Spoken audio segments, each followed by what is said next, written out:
So I worked in education for a good, borderline maybe 10 years, maybe in some respect. Whoa, wow. Yeah, like from working as a TA to maybe leading on one or two like topics and stuff like that, but also working in behaviour and stuff like that. Don't think I'm being funny, but you don't really find many young black men Thank you. that go down that path. And once my kids go to school, I don't know who you are, but you need to guide my kid, yeah? 100%. But what you've been doing in the system, my brother, kudos to you, my kid. What happened along that journey in terms of learning about the wider world and, the wider world in some respect. I realised, yes, I was on that path in terms of wanting to pursue football, but at the same time, I'm not really doing what I really wanted to do. If that makes sense. I went travelling, backpacking in South America for about, say, 3 months, which I think kind of like changed my life. Wow. Do you see that? Inspirational. I mentioned football, giving me one perspective. Traveling gave me another perspective. Working education gave me a perspective. And working as a driver gave me a perspective. Good, bad, and ugly, by the way. That's life. Has some phenomenal stories and people have told me. And also I've seen the ugly side of London in some respect. Yeah. I ended up wanting to record like a YouTube series in regards to some of the people that I'd met along the way. But have you done that? Yes, I have done a lot of that now. But what I was going to say was I'd lost a lot of that summer, and then I made a decision to write a book about my experience. All right, cut. Yeah, I wasn't even sure how I was going to go about doing so because I didn't know if I had the ability to write a book. I didn't even know I had the ability to write 15,000 words, but what ended up happening was I began the book and then I get 5, 10, 15, and I thought I only get to 20, 25. And as I got to 20, 25, I said, this is not even scratched, we're not even a third of the way through of my experiences. I have this all the time, I always tell people, the people I pick up each and every day teach you so much about yourself. Knowledge is key. What this does, it gives me the opportunity to be a bit flexible and actually chase and do things that I ultimately want to do. So you've given me a 3-step stage: footballer, so decorated life, teaching, Uber driver. Brother, do you not know what you've achieved so far? Rum chat, body's podcast. Hear that, me done chat. Tune in, subscribe. Oh gosh, we love that. Make we chat with the rum. Pour me a one shot, yeah. Yes, Rum Chatz family, welcome to another episode. One thing which I would like to say before we start the video, I've been looking at the views, but can you like, share and subscribe? Enough respect, as Mr. Rank says, Rum Chatz to the world. Okay, today we've got a different interview today. We've got an entrepreneur. Also, he's also in the football business too, but then we're gonna go through the whole process and listen to what I think for many people out there, in your head, your mind, your dreams, they can come true. Andrew, God bless you, my king. Thank you for having me first and foremost. No, there's no thank you, brother. You've been through with me. You said I'm going to do an interview and we're here today. And guess what? May God bless you, my king. TDD, let's get this rolling. Let's go. So, Andrew, if you can explain to the whole Rum Chatz family what your process in life is and also what you're actually trying to achieve in what you're doing right now. Wow, my process in life. Not that might be long, but at this moment in time, I feel I've been going through a process where I've been trying to, let's say, buy time. So I think I've come from a place where I was football has been my thing for a very long time. My dream, all right? Not that I don't want to be specific, but football has always been my thing as such. So I've gone from a place where I've been kind of like working full-time-ish in football and then left football, gone into education, which was a blessing in disguise, actually. God bless. And do you know what, Rum Chatz family, hear what the man just said? He went into education. As I keep on saying to the Rum Chatz family, education is key. Sorry. I'm not 100%. So I went into education and I think it kind of like rounded me because I think when I was involved in football, I think you get one perspective on life kind of thing. And I think that... You do. I don't want to say it didn't do nothing bad for me, but I was only able to look from the left rather than left and right, if that makes any sense. Yes. So then working education, it kind of rounded me in regards to the kids, but at the same time, the type of people that I was working with as well. So I was getting like different types of people in which I was working with, in which they come from different types of backgrounds. So that's it. Learn a bit more, let's say, about the world actually in some respect.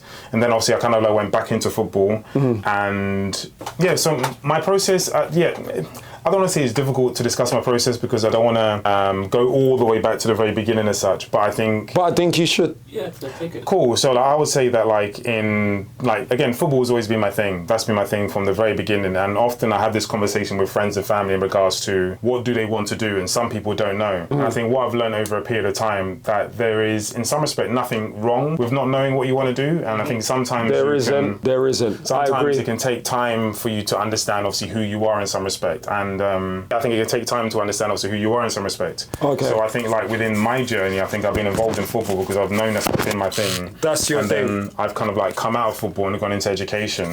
And as we were discussing beforehand, like, in education, I felt I learned a lot. I learned a lot about the kids. I learned a lot about the people who I was working with. And I think ultimately what it did, it allowed me to kind of, like, round myself. So in working in football, I felt I only had one perspective, maybe based on life. For life, yes, I agree. Working in education, I think I began to be a bit more your perspective, rounded, and began to look at the world maybe a little bit more differently. Because I didn't work in education for I don't want to say a flash in the pan. I didn't work in education for like 6 months. I worked in education for a good, probably borderline maybe 10 years, maybe in some respect. Wow. Yeah. Like from working as a TA to maybe leading on 1 or 2. Like topics and stuff like that, but also working in behaviour and stuff like that. So I think you begin to see things from perspective in terms of how kids are, and just loads of different other things. And it's all about the actual mental side. And what you're saying there, don't think I'm being funny, but you don't really find many young black men Thank you. that go down that path. And guess what? I'm older to you. Yeah. But how I've guided my kids up until this present day is basically what you're doing. So once my kids go to school, I don't know who you are, but you need to guide my kid, yeah? 100%. But by the time they come back to me, I know how I'm going to guide my kids, yeah? Yeah. But what you've been doing in the system, my brother, kudos to you, my kid. Impressive. No, that is impressive. Rum Chatz family, you watch this. This is something, any people that are younger, listen. Go ahead, King. Much appreciated. So like, we were talking about processes, and I guess like, again, life's a long journey in some respects. So in working in education, at that point, I'm still quite sure I kind of want to get myself back in football, and in some respect, I still was involved in football. Okay. But I think what happened along that journey in terms of learning about the wider world and the wider world in some respect, I realised, yes, I was on that path in terms of wanting to pursue football, but at the same time, I'm not really doing what I really wanted to do. If that makes sense. So within a lot of that, I don't want to say I'm skipping things out, but I went travelling, backpacking in South America for about, say, 3 months, which I think kind of like changed my life. Wow. Do you see that? Inspirational, dreams, aim high, targets. So I felt like going to South America kind of changed my life because, again, very similar to the whole education thing and even football thing. I had one perspective based on the world. So when I was at football, I'm looking at the world from one perspective. When I worked in education, I thought it kind of like rounded me. Then when I went traveling, I think, okay, cool, you look at life a little bit differently. And it's a bit weird at the time, actually. And not that I was serious, but I was definitely introverted. I felt by going traveling, it allowed me to be a bit more open as to different cultures, this and that, so on and so forth. And I had to live a life kind of like on my own because I was isolated on my own for months. You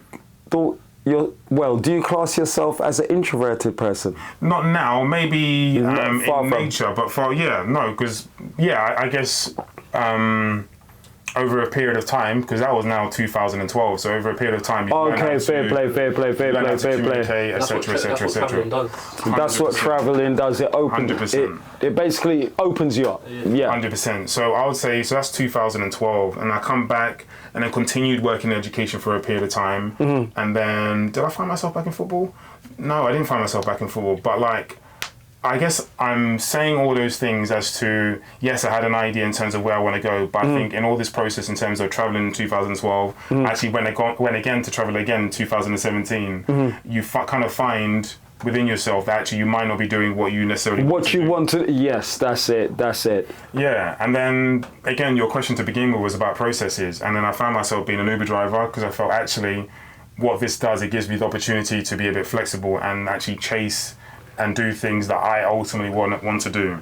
So you've given me a 3-step stage: footballer, so decorated life, teaching, Uber driver. Brother, do you not know what you've achieved so far in your small life compared to me?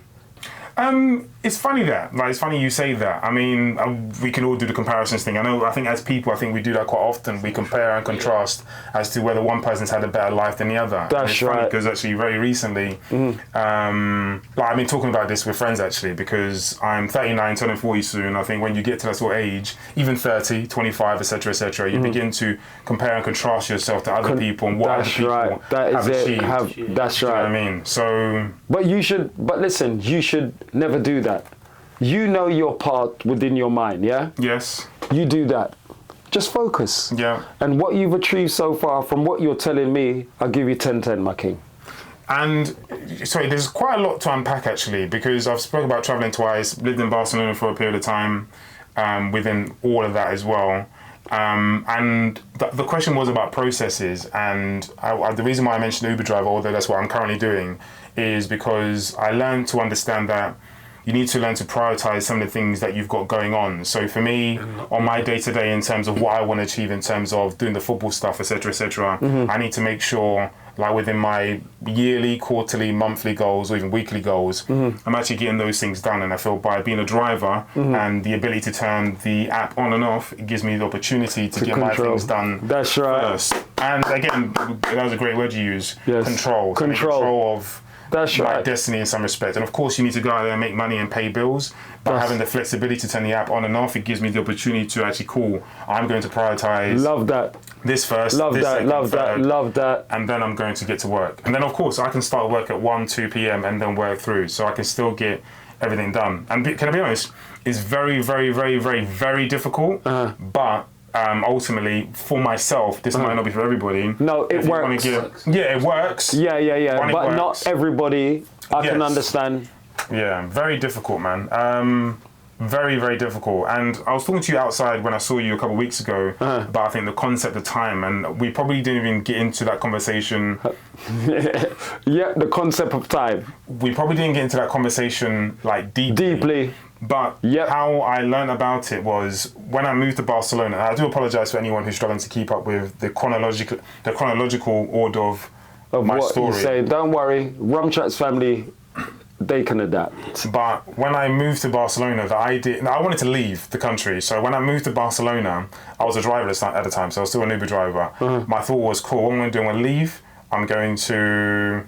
I'll go into the story how I left it. It was a bit mad actually, because I'd been to Barcelona in the summer and I had an idea, cool, I want to move to a country where it's close enough where I can see my parents. But at the same time, I had a great time when I was backpacking, when I went to Brazil and Rio. So beach, lovely weather, etc., and I felt Barcelona had similarities. So I thought, you know what I'm going to do is I'm going to move to Barcelona. I've been there before, etc. So I moved to Barcelona, and on the day of moving, I always remember this. Although I did my homework, like I found some accommodation which I was going to stay for a couple of nights, and I set up a few places in which I was going to view. I'd actually planned a view, and I think on the night I was going to arrive. So literally, I had all these bags in tow, got off the bus, got off the bus, and literally just went to my viewing. By yourself? But yeah, by myself. You had landed and you didn't know, you didn't have a place where you were staying. You didn't have I had a hostel where I knew I was going to stay for the night or for the next 2 nights. Long term, no. Okay, well done. See, I'm not gonna lie, that's positivity. There, but I didn't intend. That's positivity, but that is total. That is positivity. Because I always laugh about this, because as I said, I went to Barcelona in the summer, and again, back to even backpacking in some respect, I feel you learn to work on your feet. So I told myself, because I've stayed in hostels when I was traveling, backpacking, I know you can do the same thing in Europe and in Barcelona. That's right. So I booked a hostel for 3 nights, and I had a viewing on the night that I arrived, and I had my bags. I went to the viewing with my bags. Funny enough, the bus I had caught literally dropped me off literally a moment or two from the place I was going to view. Went upstairs, I went to the place, so a lovely apartment by the way. I often think some things kind of like fall in your lap because it was a really lovely place. That's life. So yeah, that's life. So I get there, have a look around, immediately I know I'm taking it because the aesthetics were really nice, etc. So I look around, boom, and I said, and he was like, do you like it? Yeah, I said, I've literally moved my bags in. I grabbed my bags and I said, yeah, I'm moving in. Go on, this is mine. He was Russian and he didn't speak great English, and he goes, moving in? I said, yeah, I'm staying right now. Good. I said, I'll wire you the money's right Positivity. now. Wire the money's right now. So literally we worked it out, and we did a bit of translation, etc., and I wired in the monies, and then that was sorted. And for me, it was a massive relief because I've been working up to the move for a good 2-3 months. So the idea that I now had a place in Barcelona, I felt I can now focus on what I wanted to do. On what you wanted to actually do. So on the concept of time, to bring it back around, in that whole journey, because I didn't have a job, and my whole idea was I was going to find a job, and I was still an Uber driver. So what I would do is I would come to London, pay my bills in London and in Barcelona, and then I would go to Barcelona and live my life. Kudos, people. Do you see that? Manifesting. And then live my life. So that's what I was doing for. How was it balancing that? Like, to begin with, I didn't think it would last. First of all, that wasn't my plan. So my plan was I was looking for a job. So I thought it won't take long. So I would, again, work for a week or two, go to Barcelona, live for 2, 3, 4 weeks. Gradually, gradually became more difficult, but that's how it started. But on the concept of time is I then learned that the things that I wanted to do, I then had the opportunity to sit down and actually get them done. I had 3 weeks to get things done, know all the things you need to get done, come back to London, do what you got pay to your do, bills, see friends, see family, and then go back on your journey. As time went on, and I was now being offered jobs, I'm sitting and I'm thinking to myself, I'm actually getting a lot done. And what would a job... No, by the way, I don't question people who have jobs, but I'm saying, what would a job now do? So you kind of stumble into but it's something, but it's like a process of life. But you stumble into things over time, but you actually realise that this can work. Correct. So this was, I don't know what point, so I moved to Barcelona October 2018. Yeah, October 2000. I remember the 16th October 2018. So I moved then. I'm not too sure what point. So just maybe a few months. Just say a few months, or even closer to Brexit happened. Closer to, what was it called? There was a word.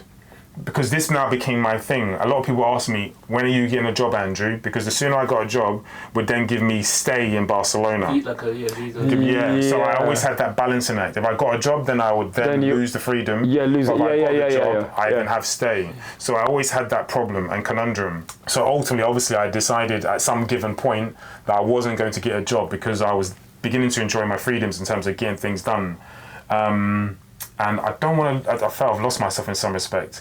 No, some of the things, because we spoke about me writing a book, some of the things that I got done in my time, Ghanaian football was massive on my priority in 2017. That's what I wanted to talk about. And I'll walk back around. Ghanaian football was massive on my agenda in 2017. Or 18, sorry. And I wanted to know how I was going to work that at that given point. So it gave me an opportunity to sit down and focus on that. And at that same given time, in being a driver, I had some phenomenal experiences, in which some of them I recorded, some of them I didn't, and some of them just remain with you. And even back to perspectives.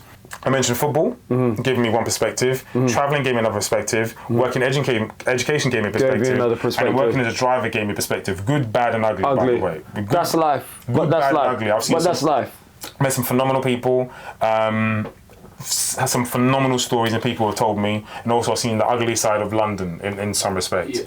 And I ended up wanting to record like a YouTube series in regards to some of the people that I'd met along the way. But have you done that? Yes, I had done a lot of that now. But what I was going to say was I'd lost a lot of that summer, and then I made a decision to write a book about my experience with my experiences in the car. Losing the footage, I realised, I had to ask myself a question. I've lost all this footage, and it actually meant a lot to me because some of the you lost all of the footage that you had? It was really silly, and it still annoys me to this day actually, but I lost a lot of the footage. So I had to ask myself that question, how am I going to be able to let's say present it and move forward with it? So that's when I decided to write a book, and I wasn't even sure. I wasn't even sure how I was going to go about doing so because I didn't know if I had the ability to write a book. So but like been to college, been to uni, you wrote small assignments, but do you have the ability to write? I don't even know about the ability to write 15,000 words. But what ended up happening was I began the book and then I get 5, 10, 15, and I thought I only get to 20, 25. And as I got to 20, 25, I said, this is not even scratched. We're not even a third of the way through of my experience. Of your process. Yeah, and then by the time I finished, I ended up getting to like say 60,000. So I got 60,000 words, and then I released the book. And again, as I said you beforehand, very fortunate. Go on. you released the book. Yeah, so I released the book last year. I think it was last year, yeah. Plug that. Plug it. Oh, So sorry. what platform? Okay, you tell me. See, now listen, Rum Chatz family. We are diverse. Something like this is positivity. It's key. The man has manifested his dreams. He's actually released his book. You can do it. On what platforms is your book on? We'll put it in the link down below. Superb. So like it's on Amazon.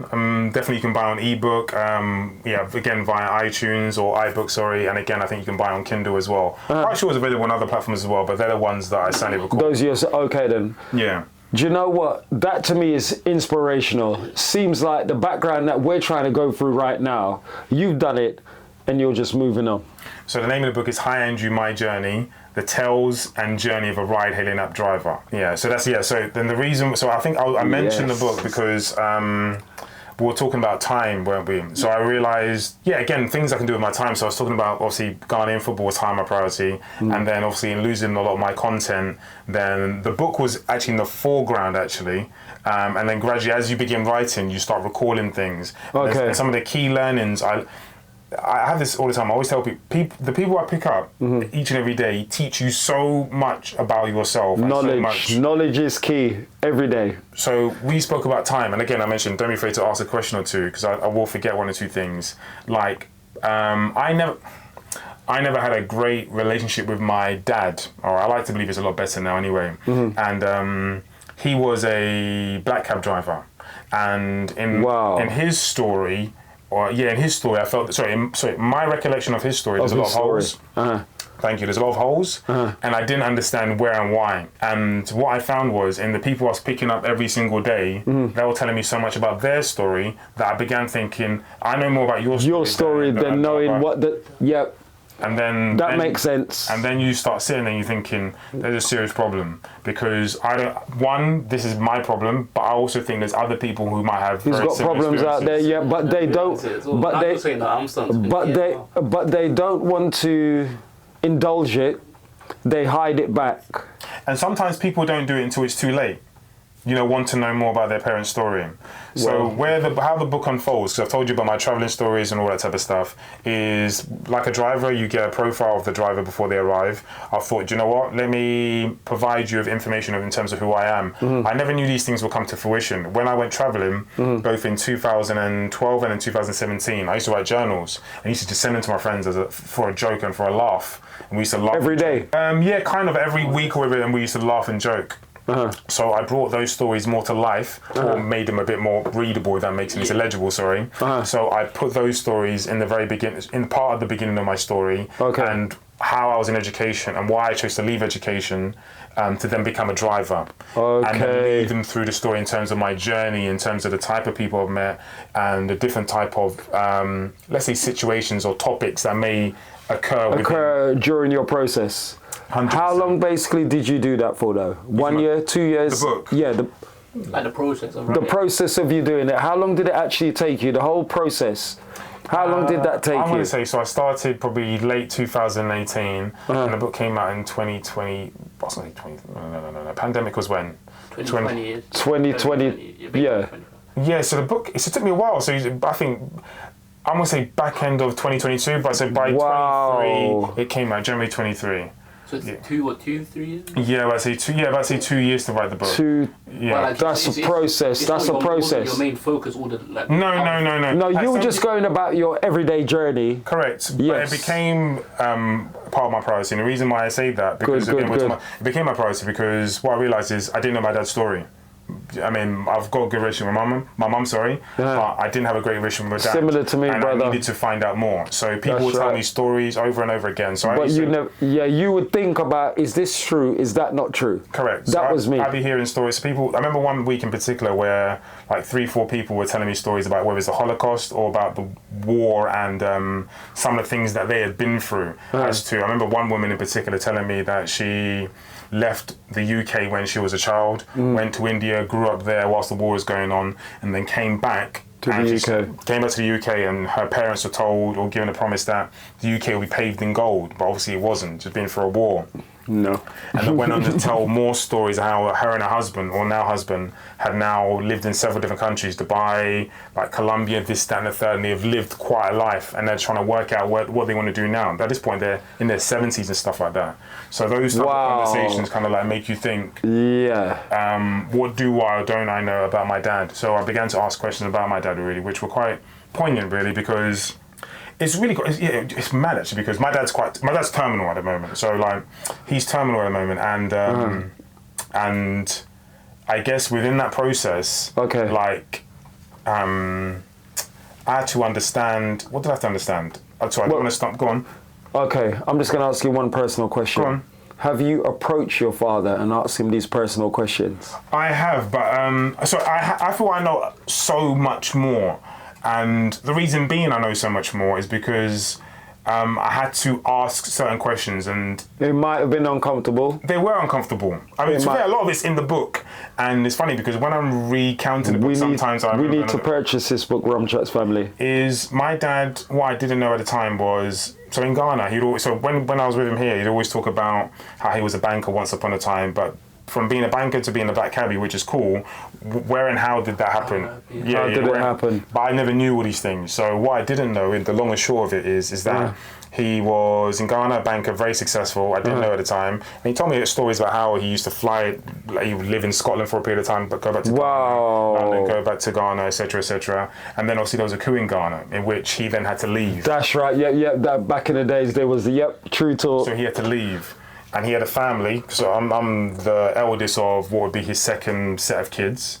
And obviously he had to leave his family in Ghana, and he left. So he left, he went to the countries I remember, just say Nigeria, Togo, and then there's a few other countries within Africa, literally going from one country to another. Then flew to Germany, lived in Germany for about 4 or 5 years, and then eventually settled in the UK. So some of the stuff that I recount and talk about is that obviously there's a struggle within that. You know, and I've asked loads of questions within that to him. And he may have, and I've had discussion with friends, may have suffered from PTSD in terms of having to leave his family with kids. Okay. So yeah. Well, that's similar what I could say with my family members, and it could be a social issue. With a lot of, black people. Yeah, black people, yeah. Actually grown parents that come in here. Yeah, we don't know the struggle that they went through. No idea. But guess what? They painted it pink for us, but it wasn't nowhere near that. Black. It was black, but what they have dealt and gone through for us here is a different ball game. We got to think about that. Brother, give me that for that. I'm not going to lie to you. That talk there, that's something so deep. So the level of appreciation I have is now a lot deeper. I agree with you, my king. See? A lot deeper. So, yeah, I began to learn and understand these things. And then even understand, okay, cool. So you came to the UK in 84, and then I was born the year after, when you like met my mum or re-met my mum, and then so on and so forth. And then my dad, it's mad because like my dad, like to some, is a very jovial and laughy person, and I used to find that he could like that just be switched and be a bit angry and upset. But then who does that sound like, TDD? You begin to ask yourself why. Well, if you've been through a lot of that, then it might explain. And there's even more. Do you know what I mean? Because my dad was a black cabbie and one of the first black cabbies in Ealing. And then Oh, was he? Yeah. And then you think about. Go on. For your other question. Your dad was one of the first black cabbies in the Ealing area. Yeah. I mean, he told me he was the first, but like. From what year? A rough idea. Early 90s. So that's grandma and auntie. What's your dad's name, please? Surname. Yeah. We will can cut out. All right. We've got the same name. Andrew Mensah Chimisi. Mensah. If you've lived here, or if you've, like me, lived around here, we've not moved. He's moved, but like, yeah. I've been here for all my life. Bro. Yes. I came from America at age 8. Yeah. And I've always lived there. My phone, I was going to find his picture. I put my phone somewhere. You know what? If you're saying that, then that means auntie and grandma. That's some spooky shit. And my dad, I've got pictures of my dad in the taxi stuff because obviously he tried to recreate that is up. And so he was probably also one of like the first black cat. Yes, Yeah, black cat. And guess what? There was hardly none. Ealing Broadway. There we are. So there's my dad in the taxi. This, I don't know what year this is. This would be him quite young. Hold on. Oh, fuck. Because my phone's off, it's probably blurry. Oh, no. This is your dad. Yeah. Auntie, see? If I send this to my sister... I can send it to you. Hold on, listen to me. Did your dad... All right, then, hold on. Auntie and grandma, who grew me up, Ealing Broadway, yeah, do you know they got the little tax, the little, where the black cat, the ranking. Grandma used to do the stuff at the club. That was the cab driver that took us home every fucking Friday, Saturday, Sunday. You send that picture to my sister. No, bro. No, bro. Bro, you've opened up a can of worms now. As in a good way. Yeah, I know, I understand that. Right, so... Your dad was the first black cab driver in Ealing. Yeah, so like these are the conversations that I've had with him. Do you know what I mean? He's told me a lot. So by the way, these stories are in the book. Do you know what I mean? Of course, yeah, all these stories in the book. So he told me about a lot of the hardships. Hardship that he had to go through. He did. Very jovial person, but also very switch through some of the things he's been through. So in terms of some of the things that I remember as a child, we used to go to Wood Green for his car to get fixed every weekend, and it was because his car would either get broken into or this, that, and the third. So people found out where we lived through my dad just being, oh yeah, I live like local around. And what happened? Oh, might be windows or this, that, and the third gets made. Do you know what I mean? And then we'd go to Wood Green, you know, and have it fixed and all that type of stuff. So he told me these things would happen. But when you were younger, you just thought... When you're younger, you were thinking it's something that was just every day, it was something which wasn't... Weekly check-up on it. Yeah, weekly... So I knew... Yeah, so I mean, Wood Green is synonymous with me because I knew we used to go there often enough. Do you know what I mean? I can't remember windows being broken, but like he told me like these things would happen. Do you know what I mean? So the reason why I say all that, all right, is because... I find it funny that me and my dad never got on, and being a black cabbie is something my dad tried to encourage and push on me. And then many years later, after saying I don't want to become a black cabbie, I became an Uber driver. An Uber driver, see? And then I learned why he was like that. For someone who I never got on with. So I never used to get on with him. Because you're literally sitting in the same seat. In the same seat, brother. And then you're driving around London. You know what? You're driving around London, and you know why drivers get angry. Yes, it makes sense. It makes sense. That all makes sense.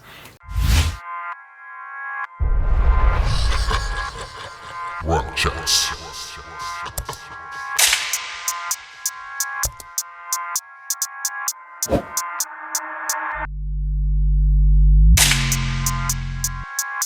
Rum Chatz.